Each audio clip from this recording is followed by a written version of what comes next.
boye malamu na émission na bino oyo bozwa libakuta nyonso ya kolanda nde boye toyebi na koyamba ndeko na biso Berkmans Kongolo oyo azali mokambi ya dynamique pour le veille de la conscience patriotique DCP elongo na ye tokoyeba na kosolola oyo etali maponami tokosolola maponami pe tokosolola oyo etali mouvement anti-Monisco oyo déjà ezali enregistré ba mort tokosolola pe oyo etali union sacrée boni ba allié ya union sacrée ba membre ya union sacrée bazali kolongwa malembe à l'approche ya ba élection ndeko na biso Berkmans topesi mbote pe boyi malamu. Merci maman. Merci na émission Oyo et Pesinga honneur ya kosolola na baimboka. Merci pe na balandinyo so ya RTVS. Matondi mingi. Toyebi na koloba ne bandeli émission na biso tokoyeba na kosolola o Italie mouvement anti-Monisco oyo lelo tozali komona penza ba soulèvement ba manifestation ya kafu na niveau ya Goma pe vraiment na ngambo ya est ndeko na biso Berkmans Kongolo yebisa biso nanu mouvement wana ozali komona ngona liso nini.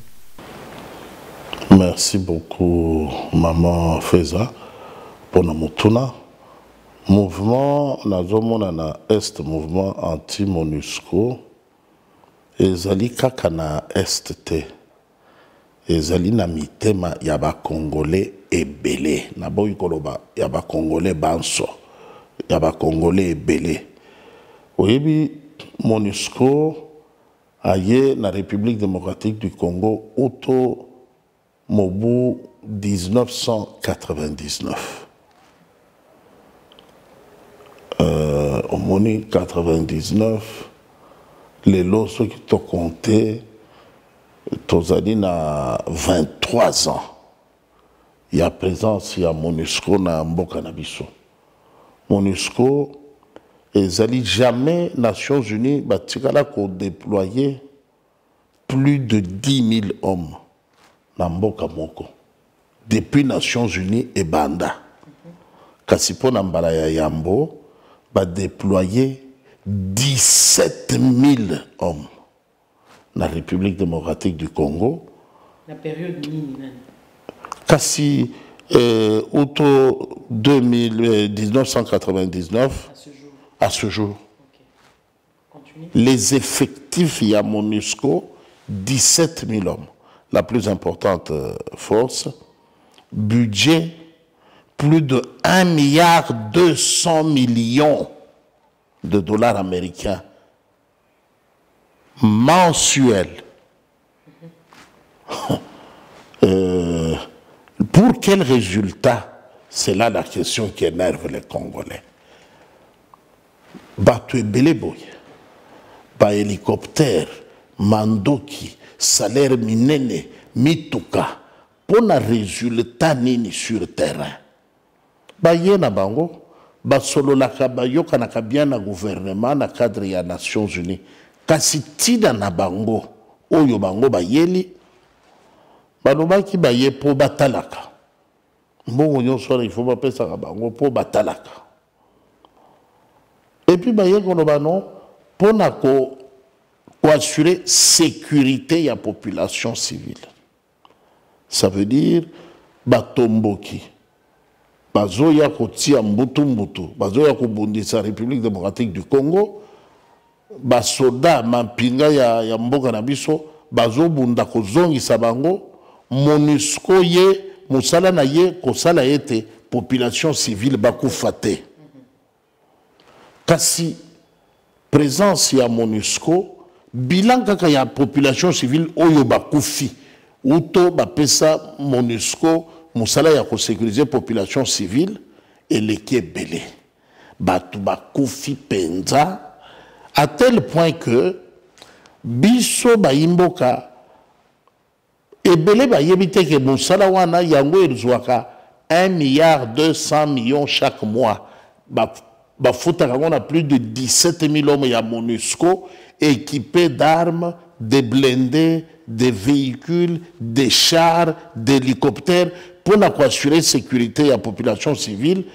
Te, bato bakomi kotalela tata mokambi wa ekolo. Maintenant, le président asali nini. Yokale lisusu babomi. Awa tokeiti na ko décréter état de siège. C'est parce que bato bapusi kokufa. Mais MONUSCO azaka kawana. Mbongo bazwaka chaque mois. Pour na kosukisa nyonso, chef na bango aye koloba na biso.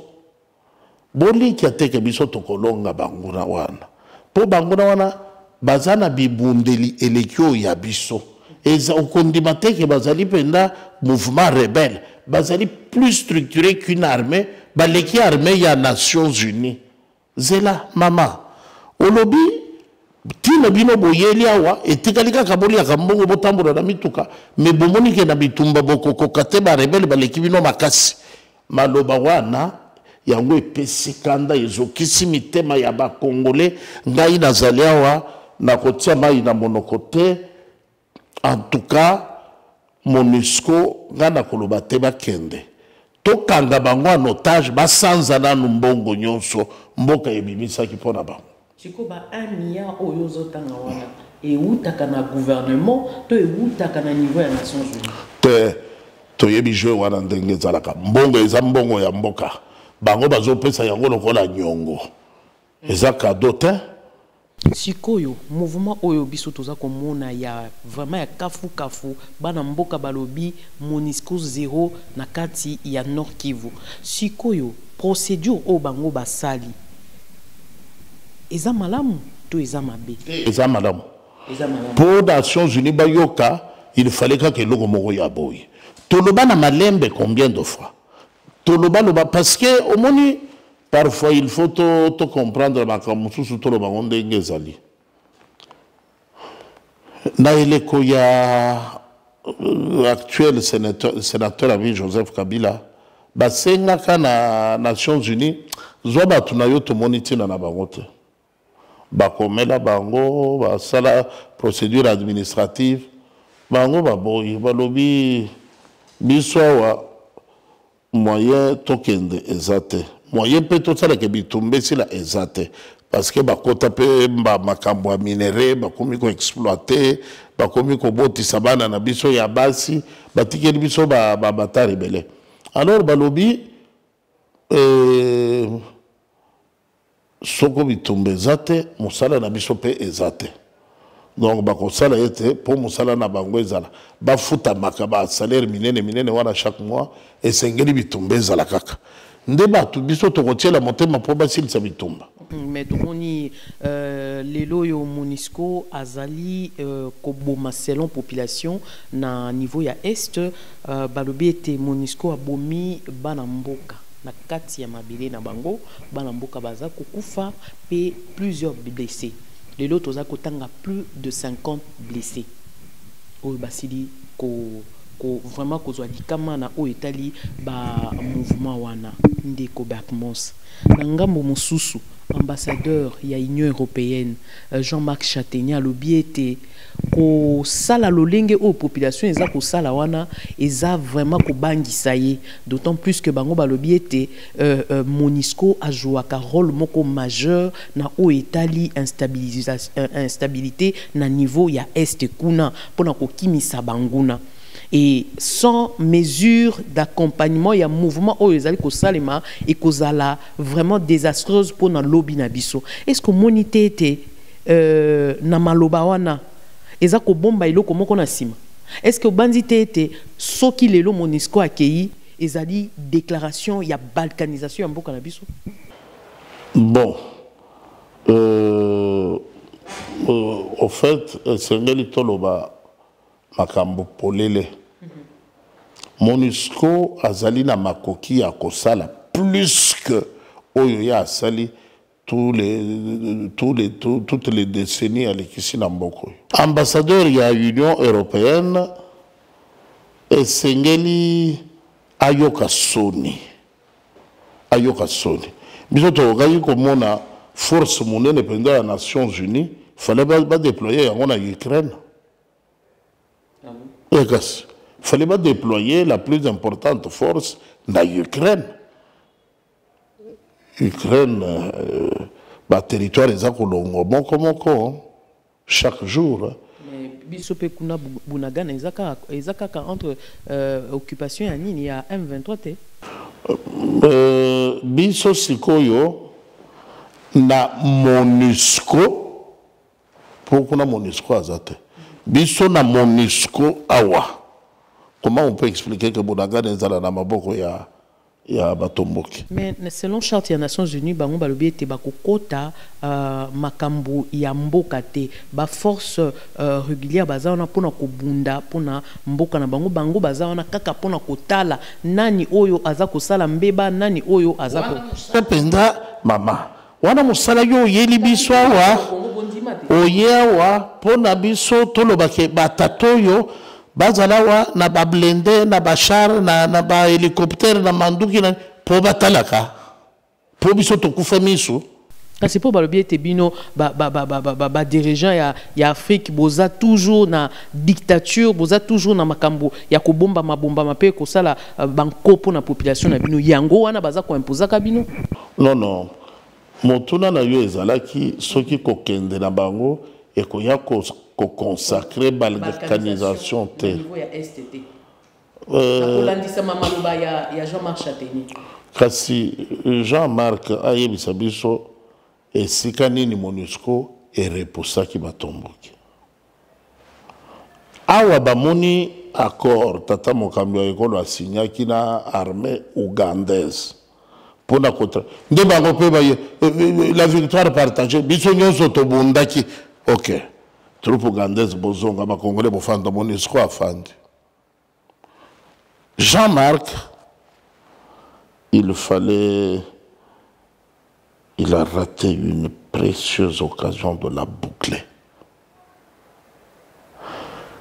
Et l'autre biso tozo zela ezali mboka na biso ezali agressé na partie est na bamboka eyebana avec en tête le Rwanda.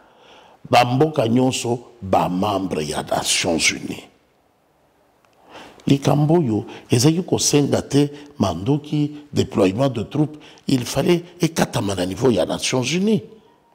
Benga Museveni, benga Kuruziza, benga Kagame, benga béton bofandi si bango bozo la nini tala conséquence ya loko bosali tala dépense ko ya ko sala tala ebele ya bato ko yiko kufa to ko yiko épargner énergie to ko yiko épargner les vies humaines to ko yiko épargner mbongo to ko yiko épargner mandoki soko yo o respecter mindelo ya mboka na yo pe na yo.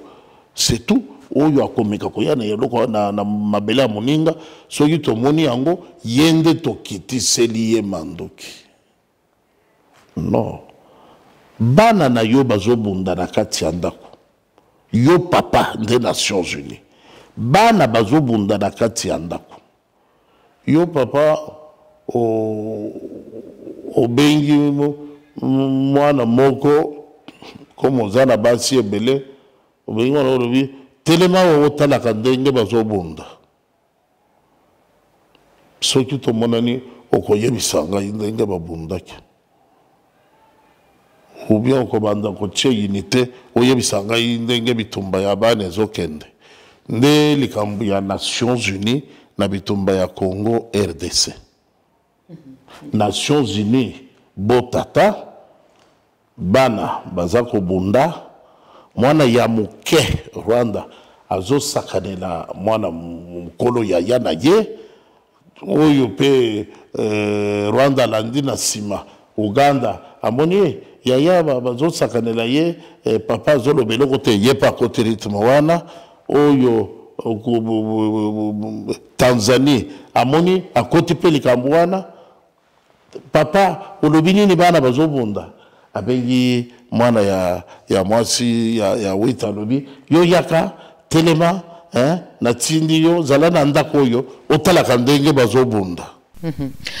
Ndeko Berkmans, omonite ete lelo yo bakonzi ya mboka bazali kotia penza makanisi na bango mingi na ba troupe étrangère.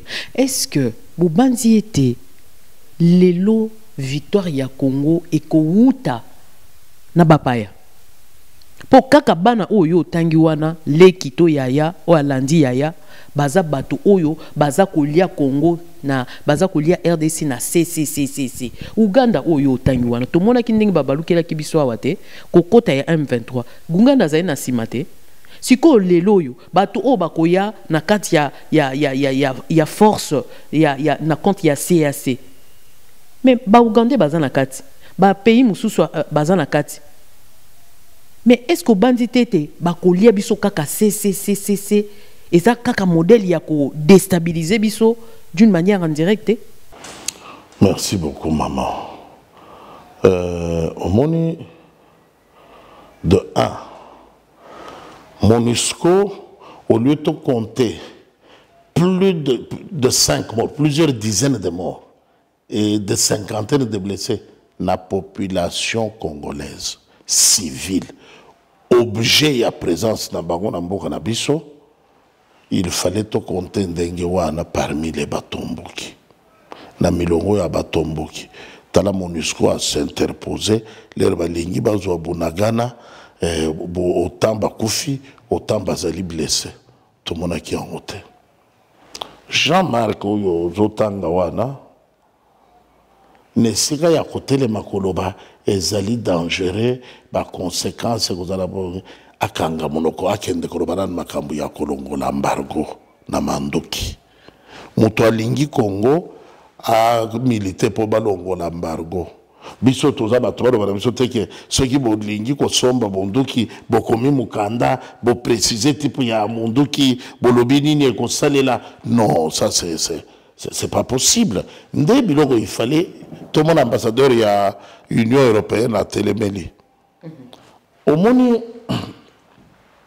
en Afrique généralement moi en bonne position nous sommes derrière l'esprit très réaliste de son excellence monsieur le président de la Fédération de Russie, le très respectable Vladimir Poutine.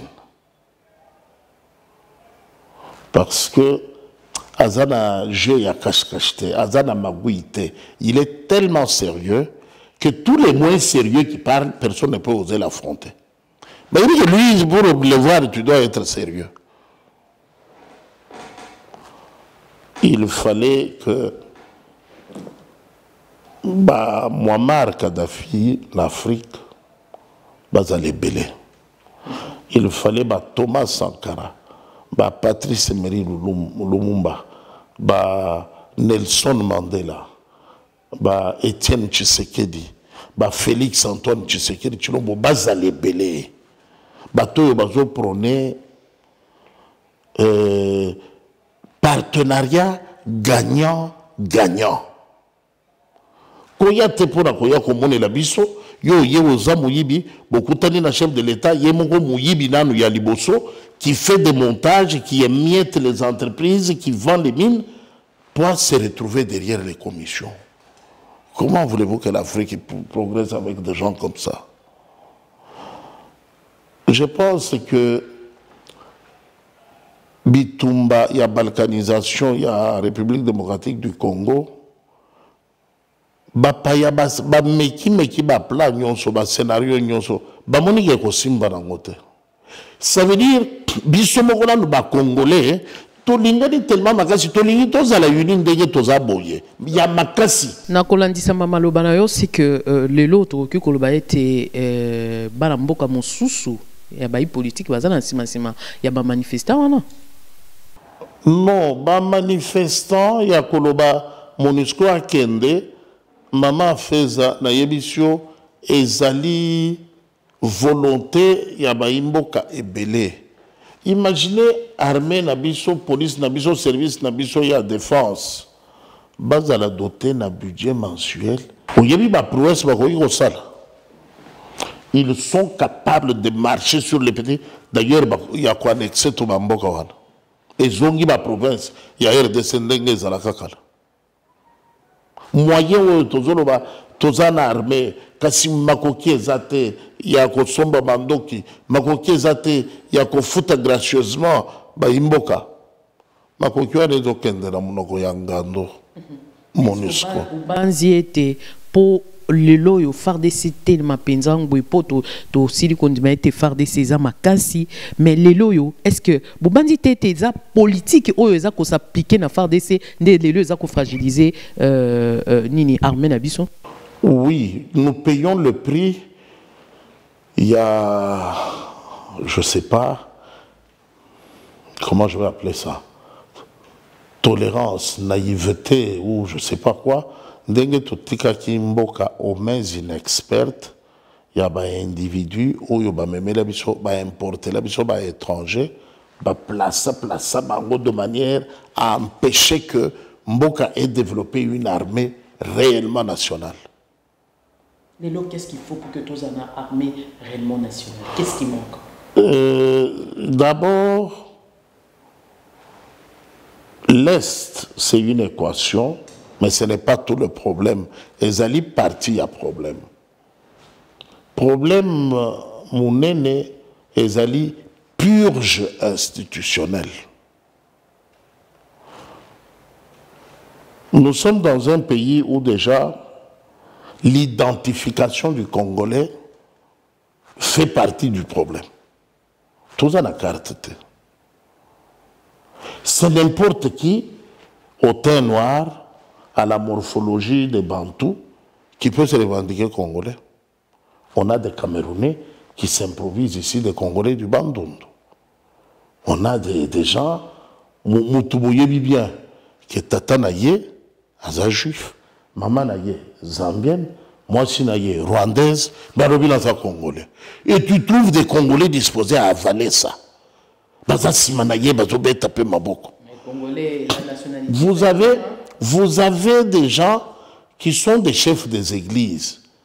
Au moni penzamutu, au kanisi il est respectable, pour au moni alati sultan, mais ce cas simbi koloba maloba, atalaka irresponsabilité notoire, incompétence, ils ont caractérisé yété. Il y a inertie totale, mais yété, il est au milieu de la foule, de Baninga. Basali est le côté, yoka, mototozo zélandais à l'obimbo koufa. Alors, quand on a des individus comme ça, comment veux-tu, maman? Qu'est-ce qu'il faut pour que le pays se dote d'une armée nationale? Qu'est-ce qu'il faut? Mais qu'est-ce que le chef de l'église a à voir na oyoza koloba ou bien bino ba politique ndé stengé bo tia mayele na bino nyonso pour bino ndé bozo gérer. Mais na tongo moto alobi na bino résultat na bino de côté. Na tongo moto alobi pendant que les autorités c'est la coule douce à Kinshasa ici à l'est, je vois que nous sommes sous la menace de l'occupation ba paya balingi ba boto la biso mboka. Wana na tongo na midi à lobby kaka na monoko moko wana lera yoki awa balobi yoka babele di kuna balingi baboto na biso mboka. Alors mupaya a dirigé biso te to stopper na makambu ya bapaya bayaka biyela bazwa magistrature suprême, il faut total ndengini to ça la purge pour na kolongola bapaya ye moko wana telemi. Alors oui, non, il ne faut pas qu'on soit ma décision et qu'on fragilise la paix. Il faut favoriser l'unité, le vivre ensemble, la convivialité. Tozonga ndeko Berkmas, tozonga. Les irresponsables de cette race, il faut les dénoncer. Parce que quelque part, au monde dans la Batumususu, bazota la mutuba monineti aza crédible soka le bibiloko boyoka yango nzoka soko landeli penda de très près ça n'a aucune différence. La population lobi ndeko baatinde aza na sima ba manifestants parce que alobaki na séjour na ye était soki ba population elingi lisusu MONUSCO te et se manifester. Est-ce que banzi ete ndeko baati ndaza na sima mai o eza kolika na niveau ya est? Alobi yango après ngai ngano loba yango kala leur natali kaka train de vie ya ba troupe ya MONUSCO koyeba ete ebele ya mituka oyo bayaka na ngwawa efutaka assurance epa na biso te esombaka ba plaque d'immatriculation epa na biso te mbongo wana bafutaka yango na mboka moko boye Afrique de l'Ouest. J'ai dit débarrasser le pays de ces aventuriers. Est-ce que ça pour beaucoup de ça M23 ezwa kitate ya est? Est-ce que ça pour ekoti ça potolo bakaka pour ba imboka balobi ete eza voix ou eza kofongola na balkanisation ba yi Rwanda ba ya ba kota ba vanda ba yi M23 ba kota ba vanda po eza na ba audio ou esiokila ki ete ba funda ki balobi ete mokonzi ya mboka tata ekolo ndi aza na sima bato ya M23. Tata mokonzi ya ekolo wana ekomi ba rumeur na ba bobard tolobi MONUSCO ba yawa depuis 1999 tozalaki na tata mokambi ya ekolo M23 non leur MONUSCO eyawa na 99 AFDEL nde azalaki na pouvoir nano akabwani bakomi CNDP botami te na M17 nano bakabwani te CNDP ebaluki M23 M17 bachange bakomi PPRD baye kokoma FCC tata mokambi ya ekolo azalaki wapi po bato baya koloba lelo moto azali nsima ya M23 ezali tata mokambi ya ekolo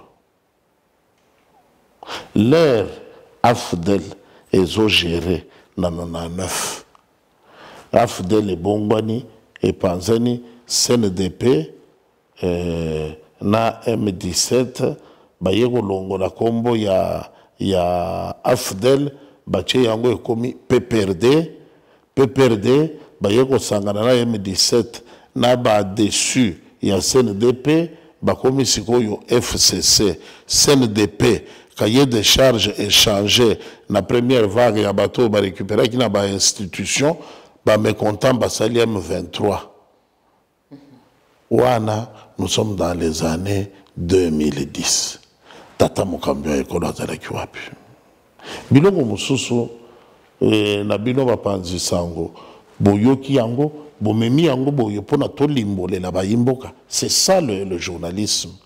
Mais quand yoka kotika yango et s'entretenaka lokola rumeur, je suis très content parce que eux ont professionnalisme. Que mituna batu babetaka autour ya bazododo ya babombe ya balotoko ezobima na mesa tozo pesa bayimboka lumière.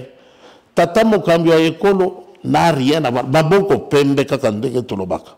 Makambo yo utono na 9 ti ba mutation nyonso tozo lobawa ezali ya solo. Ya ye kokota kofanda na ngwende na 2019 na 2019 makambo tozobeta présence ya MONUSCO déjà 21 ans makambo tozobeta eza déjà na plus de 20 ans nde tata mokambi ya ekolo abandi kobunda afongola singa pona ko libérer mboka oyo singa bazaki ko kanga depuis 20 ans. Eza musala ya jour mon côté. Je pense que sunga mboka ko sala ete tozala na armée réellement nationale na est Modeste Bahati honorable président ya Sénat a tuni base électorale na ye difficulté bazana. Et si on a essayé de baimboka baïba solo ezanini. Son Excellence, Monsieur le Président du Sénat, honorable Modeste Bahati Lukwebo, a télémité à accueillir Goma Lobby. Ceux qui l'ont MONUSCO vont se prendre en charge. Non, non. À quel côté na base électorale naïe, bofandi ndengenini, état de siège ezali, batombo ki bazali. Batombo kiango mangomba bazotanga bakombo ebele nini MONUSCO pe ezali bino bomoni awa vie na bino ezokende ndenge nini. Balobi biso awa pongi tolalaka te parce que barebele bayaka MONUSCO wana taba wana balalaka kutu koleka biso population civile bango biso tolamukaka liboso na bango tolali après bango tolamuki liboso na bango. Il y a solo, oui, ils sont d'une inutilité de moustiques. Non, bango, population, motolobi na président ya Sénat, balobi na ye, biso wa soki bolingi, toza capable ya se protéger biso moko. Bolongo la batu ya MONUSCO, toyeba ke toza biso moko to se protéger. Et ça, l'initiative, il y a président, il y a sénateur. Alors, cette pensée-là, où il y a des jeunes locaux, qui s'organiser en groupe d'autodéfense. Ceux qui tombent, qui tout ça,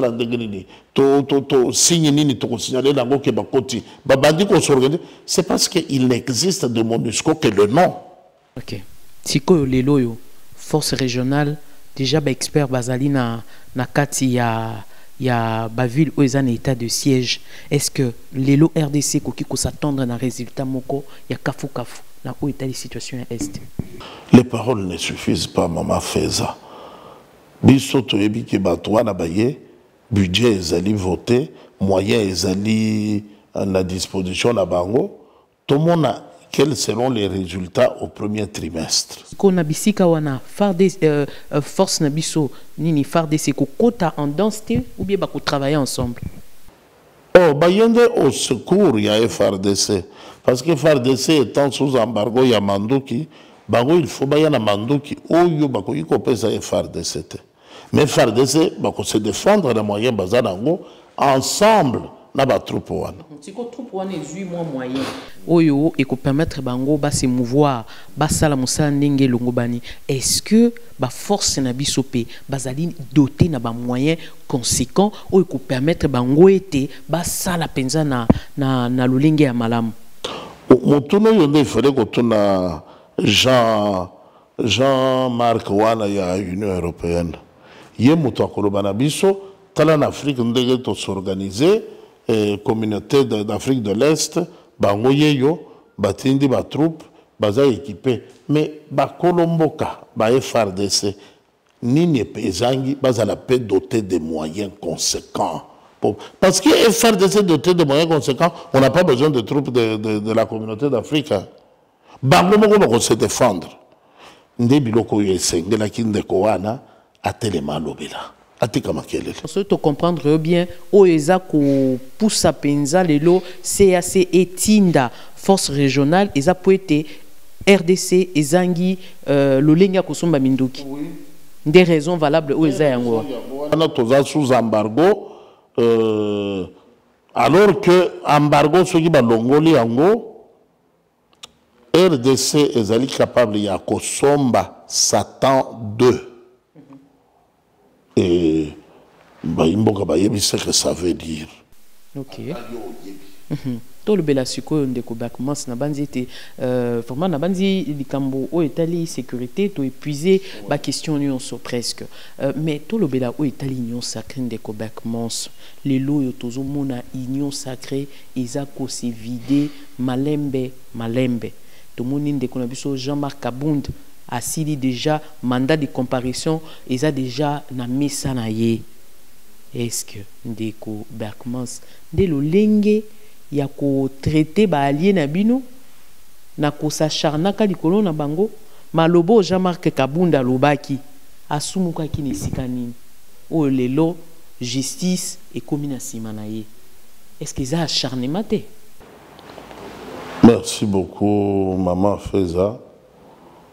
Moi na mobali wana Jean-Marc Kabund toyambie na Kisasawa aye ba bagage na ye ezalaki pantalon soki mine atiaki na sachet na maboko na tricot mibale chemise kako azalaki nango na nzoto akati pantalon moko et komi kilote nde sous-vêtement aye awa na bilamba na sachet na maboko azouta mboka ayebi kisasa te balakisi enda kufanda obanda. Son Excellence, Monsieur le Président de la République, l'énigmatique rangeur Félix-Antoine Tshisekedi Tshilombo. Fanda. Balakisi ndenge basimbaka mbeli, ndenge basimbaka fourchette. Moto afandi. Alors, malobi na ye, yo, lokola, otiki misala na yo ya ki Kadhafi pour la partie,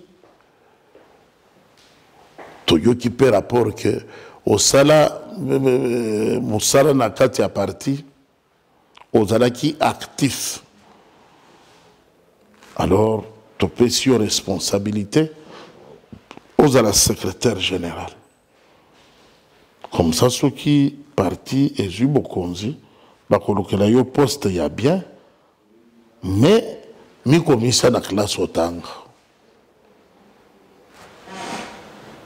Andimi ake komikotisa na komikomisa na classe nde tomoni ye ndenge azalaki kobunda ayekola mutuka ndenge azalaki kobunda ayeba ndenge bamataka na cheval azomeka komesana soki policier akateli yo losako okokatela ye mpe losako obien okorepondre ndenge nini azoyekola. Kasi mbeba mwana mobali wana ye kosala ezali ya kobanda kobundisa batu bitumba na balabala ndenge azali kobunda na Kamina.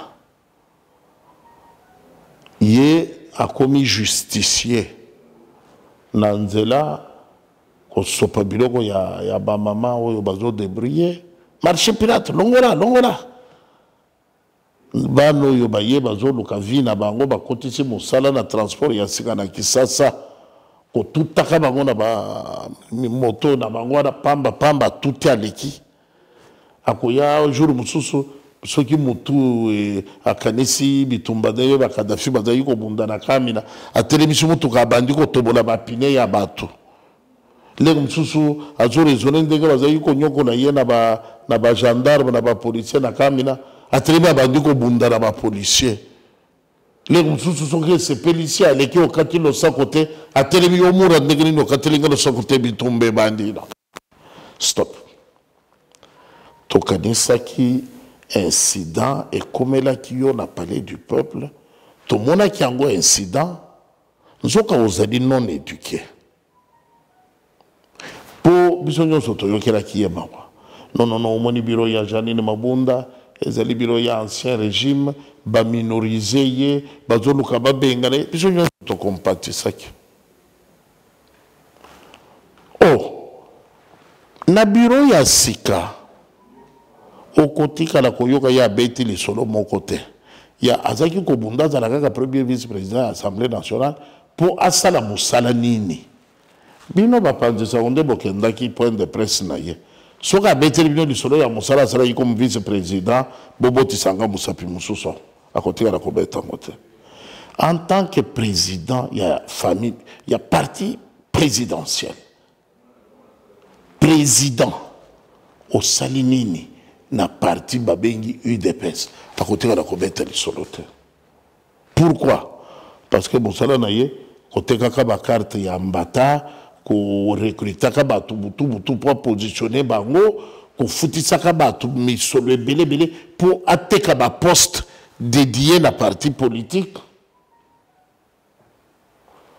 Alors parti présidentiel awa ya keko bunda lisusu bitumba soki ya 86e fois na bamura akeko bunda na balabala balobi tout ça c'est la honte du parti, tout ça c'est la honte du chef de l'État. Botala nanu bien motu wana aza correct te bakiteli ye na ndako pour amesala bambangu na ba gendarme a escalader mur ke wana bokanga moto alimwe ndenga mesana kosala na kamina bato bazongi na bango ya zongi abandi intimidation bon ba manquer nga respect na ba militaire nazo démissionner na poste na ya premier vice-président ya Assemblée nationale parti balobité mutu azondima ko démissionner na pété et sika tokanisi nde azweli mwa mbongo ya kotonga stade kotonga école kotonga labyrinthe lokola mutu na Miami bomeka nanu kotala nde kokende kodécouvrir bakarte wana ya mayuya te kaka moneyage ya baposte de responsabilité bamine ya bato abotolaka. Ça c'est une honte. Alors messieurs, il ne suffit pas de démissionner na poste na yo ya vice-premier président de l'Assemblée nationale. To bengani yo na parti. Zonga tekaka carburant na yo na kami.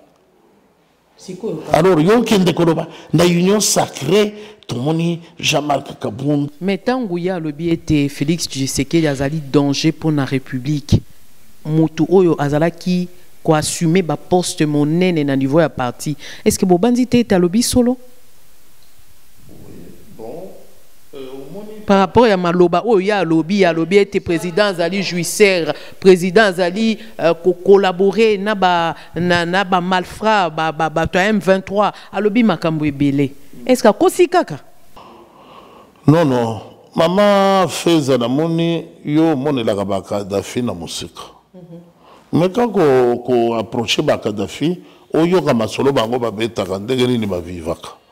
Nde okozwa idée exacte ya nani nde Jean-Marc Kabound.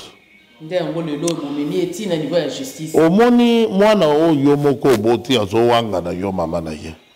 Nini akoki kosala te na société. Mais soki lelo Kabound bolobi fingi aza Kadhafi aza boy bongo Franck Dion. Tofingi yete. Tolobi oyo ya salaki comme mosala. Tiko tango Franck Dion va rebondir na même élan. Akosi kaka? Non. Ils ont deux cas différents. Ndeko Franck Diongo, Ndeko Franck Diongo, abunda bitumba na ye ya opposition bandakala. Toyebi yango. Bakanga ki na ba condition oyo toyebi par le régime passé, il fallait causer le président providentiel pour appeler amnistie Abima. Souci à cause de la utile pour Namboka. C'est ma lecture, ça n'engage que moi. Souci à cause de la utile pour Namboka. Oyo, apparemment, la longue attente a fini par exaspérer. Ndetindi, Ndeko Franck Diongo a craqué. Mais un politicien ne travaille que pour ça, pour avoir la signature, la décision, le mandat.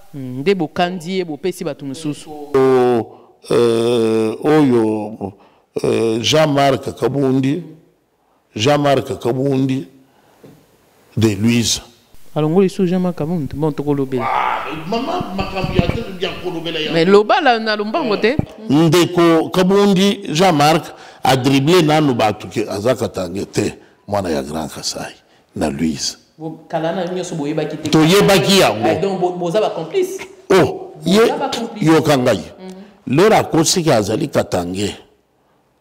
Tobandi ko jimele. Neti toyeko comprendre makambo ya Camerounais.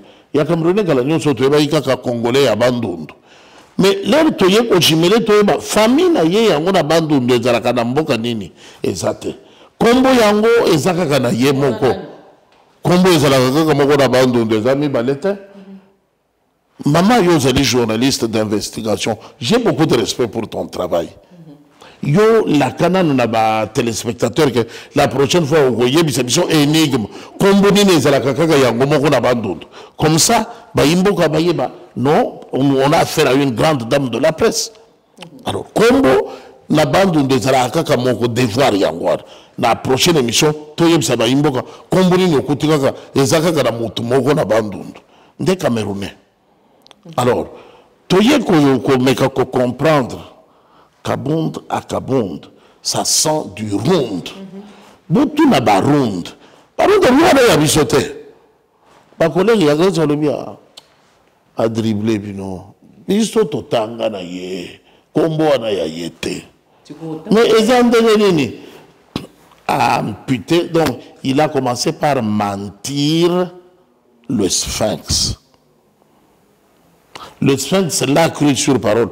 Tu vois quelqu'un de sérieux, comme toi, comme moi, comme le chef de l'État, Sokoye, Olobi, Nazobela. Tout de suite, moi, je prends ça au sérieux. Parce que Zayon Djotona Yomoko. Mais attends, est-ce qu'on est déjà au hôpital? Non, mais il faut essayer de voir un médecin. J'ai des liens soucieux par rapport à Olobi. Mais si je suis moins sérieux, Olobi Nazobela, dans le week-end, dans Kosaka Kobela, dans sérieux, alors, Moutoyer, Alobi, Naza Ronde, comme on a Kabund à Kabund. Oh, dès qu'on a vu ça, Naza Ronde, Yakatanga. C'est quoi, Tolobi n'a pas ronde. Dès qu'on a vu no, Azo Tchabiso mal à l'aise. Ah, dès qu'on a vu sauter, tout est bien. Ah, quand moi, on a vu, combo wana ya mbata, akati ba lettre kokata. Mwana wangadi baboti awangadi na kombo baboti bapesa ye nde bozo ye na biso alobi alinga ko mape mokonzi na bino ya banani non sans effet kende na nobongisa na baboti bongisa na na yo moko réconcilie-toi avec toi-même, réconcilie-toi, demande pardon aux parents et à la famille, demande pardon à la République. Siko ndeko bakmos et ko salima ndenge nini. Parce que le biete ndeko kabunda zaki kote ka ba poste. Siko eko salima ndenge nini na bae oyo ba ministre oyo ba leka ki nanzela kabuni pona ko atteindre ba poste na bango. Ba rétrocession, rétrocommission ba zaki ko pesa ye et s'arrêter. Bango moko conduite na bango, il fait comme un réglo. Pour yem zaki ko intimider bango. Soko pensi boyete na kosala boy. Soko sali boyete balongo libino je charge wana balongo libino monstre oyo ezalaki kobangisa bino otikali sikoyo à l'aise. Alors bosalela mboka ou bien bo démissionner. Auto alongwe yo yi moto a démissionner. Nani alongwe union sacrée avec combien de députés? Aucun. Défi à Ngoual. Maman fait nani na union sacrée abimi député moko pambalandi nation azate Bino bozo créer ngai na yo tozo remarquer que na union sacrée mutu soka bi omoni nanda ku mwana soka sérieux azana appétit ami kangeli nanda ku tu ne manges pas. Ngana kolia sima. C'est kokanga binote. C'est kokanga binote. Mais mon moni nandaku batie biloko na mesa ka kolia. Aye afandi na kiti. Batonso basokoli maboko bazolia. Ya talibino chelo boko na lita. Probotu na ye. Ozolia te. Ngana kolia na ngate. Oye ko kadini na mesa. Tikala na chambre. Ko sebiso atake ko kolia sima. Tolia totonda. Après, ça n'a pas été au liaki. Mais il y a des gens qui ont eu un chantage, il y a des gens qui ont mesa. Oh, il y a des gens qui ont aventurier. Aventurier. Mutu alongo union sacrée. Mutu moko la ndena siba. Ye moko da bandi ko belela. Na longwe na ngai. Nani atuni yo. Yo longwe. Tu as tout un plan, tout un projet, mets-le en marche. Tout le monde a eu un sala. Lelo na radio boy, lobikuna na chaîne boy, lobikuna na YouTube, yomo kokaka yom mutupa alanda kona simazate. Ndeko Berkmans face ya ba défection oyo. Est-ce que esengélité te tata moko omoni likanisia union sacrée de la nation eza likanisia tata mokabwa ekolo adhésion libre départ libre. Mais tozomona par rapport à tolobeli à makambo ya sécurité, tolobeli à likambo ya ba allié ya ba membre ya union sacrée oyo basili malembe baza kotika tata ya mokonzi ya ekolo to est-ce que eza mutu ya tete tata ekolo ayeba na kusangisa bana mboka wana autour ya liboke moko pona kosolola nini oyo eza kokabola bango pe bayeba na trouver ba solution. Bon, tata Mokambio Ekolo a renoncé. Tata Mokambio Ekolo a renoncé à un mariage incestueux FCC cash, sans pression, le plus librement, animé par le seul désir de servir le Congo. Assali appelle officiellement un appel libre, patriotique. Oyo alingi ko sala pona ekolo aya komata boato ya Noé. Aya tobunda to sunga mboka. Mutuna mutoye na makanisi na ye, mutuna mutoye na volonté, na détermination, na désir na ye. Ngai par exemple, je suis très à l'aise, je soutiens l'union sacrée sans réserve. Mais lobi oye kokutanga na baluki. Nabi na zeliti bazo nomé ngate na tiki na ngai.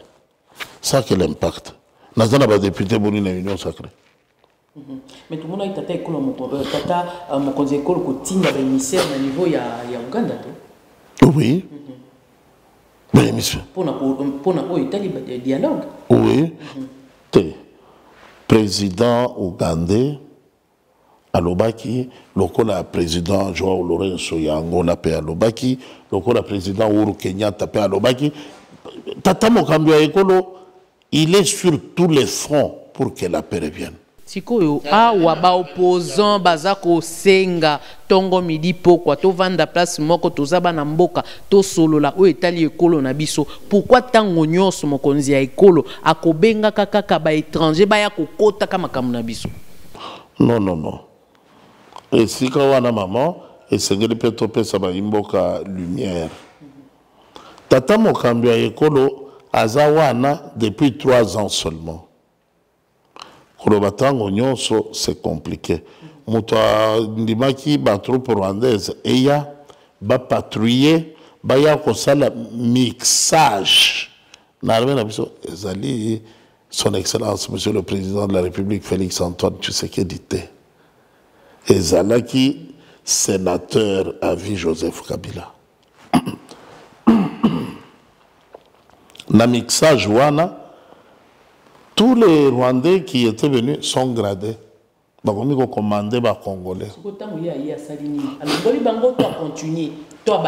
Non, c'est un mécanisme, c'est un processus.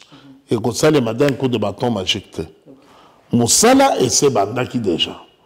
Ba véritable officier supérieur congolais, ils allaient former tous les jours ici. Ok, d'accord.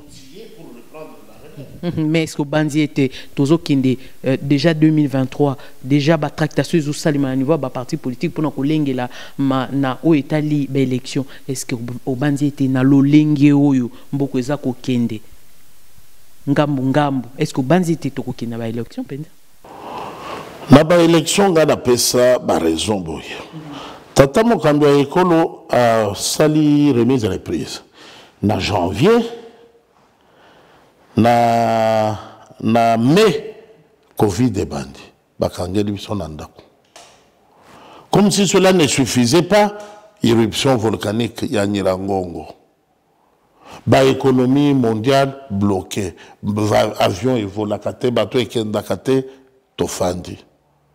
Yango ngala lobaki tokoki ko compter te ke poto lali to lamuki 1 jour 2 jours akoki si ba nombre te couper sa mandat na chef de l'État pour autant d'années, ils allaient supposer que la loi des finances, communément budget, est votamée pour chaque année, mobilisation et recette et salémi, bâtir ma moyenne à disposition akokisi to akokisi te bilaka na ye ya maponomi etikala kosalema bongo te yango wana lobaki tozela bokono ya covid eleka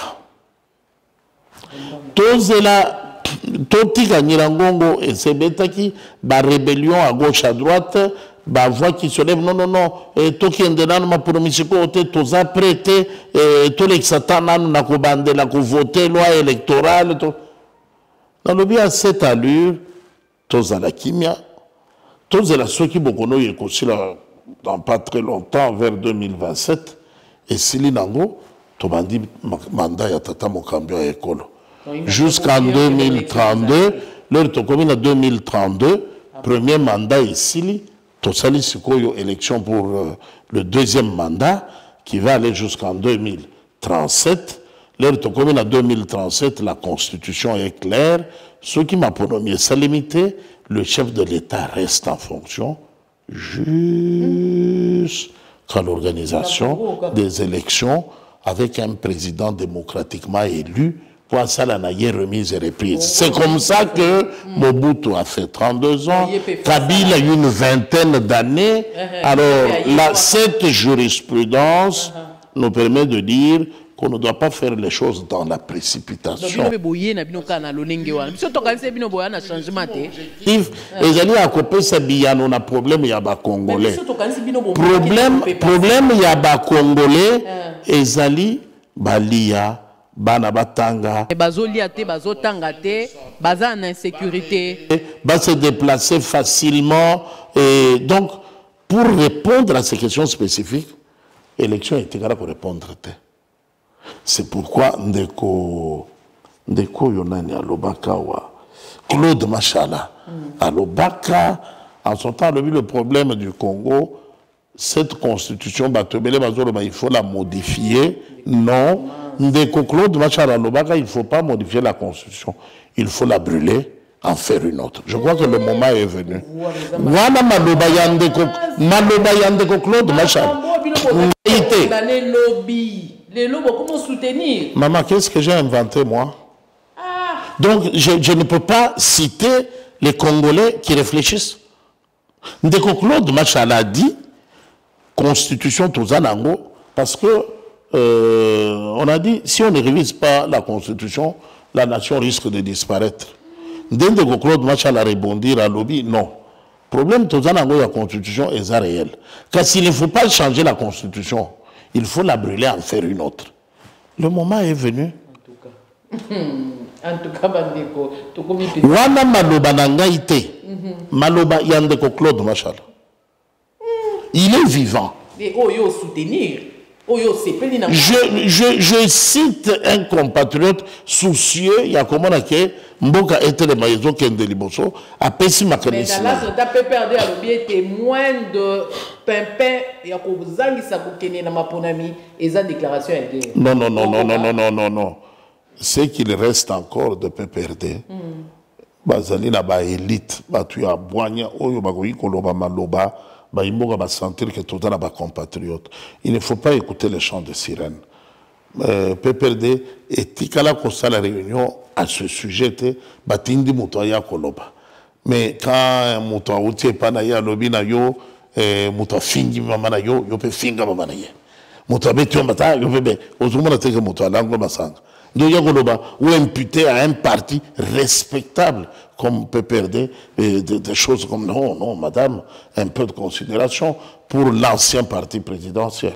En tout cas, comme Nasuka, au niveau technique, baza considérer penza que minute et sili penza. En tout cas, ils avaient que sengomingi ya koyamba ndeko Berkmans Congolo na banzete okopé sabiso lisusu maloba na mbalasima pour kolobela ba sujet mususu. Merci. Au revoir.